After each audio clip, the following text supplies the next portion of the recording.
Bangla academy সাহিত্য পুরস্কার 2024 তুলে দিলেন প্রধান উপদেষ্টা অধ্যাপক ডক্টর মোহাম্মদ ইউনূস। এবার 7 জন লেখককে এই পুরস্কার দেওয়া হয়।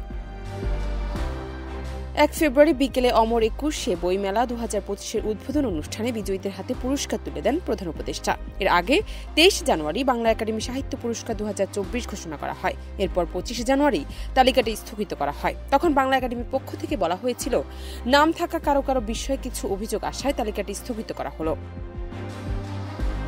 বাংলা একাডেমি ওই দিন 3 কার্যদিবসের মধ্যে পুনর্বিবেচনার পর পুরস্কারের তালিকাটি পুনঃপ্রকাশ করার সিদ্ধান্তের কথা জানায়। 29 জানুয়ারি ছিল 3 কার্যদিবসের শেষ দিন। সময়সীমা পেরিয়ে যাওয়ার পর বুধবার রাতে মোহাম্মদ হান্নান, ফারুক নওয়াজ ও সেলিম মোর্শেদের নাম বাদ দেওয়ার কথা জানানো হয়। আর কথা সাহিত্যিক সেলিম মোর্শেদ পুরস্কারের জন্য মনোনীতদের তালিকা স্থগিতের পর 27 জানুয়ারি বাংলা একাডেমি পুরস্কার প্রত্যাখ্যানের ঘোষণা দেন। তাকে কথা সাহিত্যে পুরস্কারের জন্য মনোনীত করা হয়েছিল। জান্নাত নিপু, দেশ রূপান্তর।